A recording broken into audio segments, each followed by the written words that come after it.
Hello guys, welcome to my YouTube channel. আবারও আপনাদের সামনে আমি একটা নতুন ভিডিও নিয়ে হাজির হয়েছি। এই তো এলটা কাটতে পারলে আমার ব্যাগটা লোড হবে। আর এটা অন্য একটা লোকেশন, ওই যে সামনে দেখতে পাচ্ছেন, এর সামনে আমি সেদিনকে ঘাস কেটেছিলাম, আজকে এখানে ঘাস কাটতে হবে। আরেকজন আসছে ঘাস কাটতে, এই যে দেখা যাক কতটুকু ঘাস কাটতে পারি এই এলটাই। প্রিয় বন্ধুরা, আমি যে এলি যাই সেই এলটাই কাটা দেখতে পাই, কারণ আমার কপালটাই মনে ভালো না আজকে, এই জন্য আমি বেশি ঘাস কাটতে পারিনি। আসা আমার আধা ঘন্টার উপরে হয়ে গেছে। তো এভাবে যদি ঘাস পাই, আমার ঘাস কাটা আগা হবে না, আমার ব্যাগও লোড হবে না, আমার হরিণটা হয়তো না খেয়ে দেখতে পারে।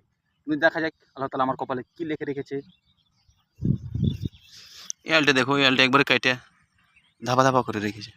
আর এখানে একটা পুকুর আছে, পুকুরের দিকে যাবো, দেখা যাক কতটুকু এখানে ঘাস পাওয়া যায় এই পুকুরের দিকে। এই তো জায়গাগুলো দেখতে মাশাআল্লাহ খুব সুন্দর। এই দেখেন কত সুন্দর সুন্দর এলাকা আমাদের দিকে আছে, দেখেন।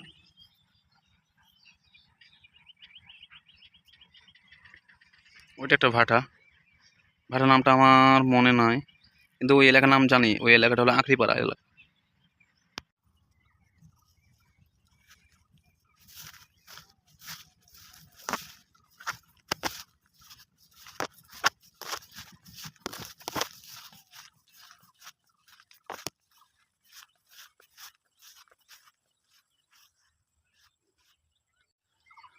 কাল থেকে আমাকে ফুল হাতে শার্ট পরে আসতে হবে, কারণ এই যে দেখো হাতগুলো ওই যে আছে না পাতাগুলো, পাতাগুলোতে হাতগুলো আস্তে আস্তে কেটে যাচ্ছে।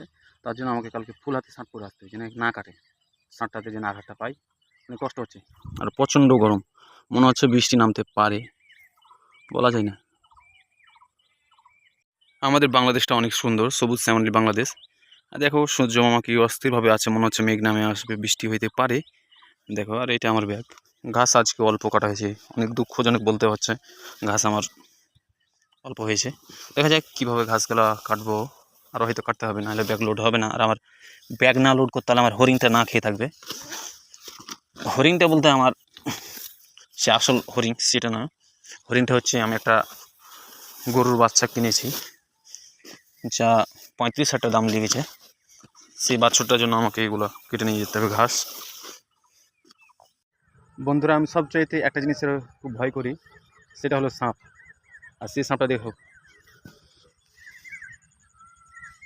এই যেখানে এই জিনিসটা আমি খুব ভয় করি, সাপটা কিন্তু মাগার সে চিন্তা না, সে মরা।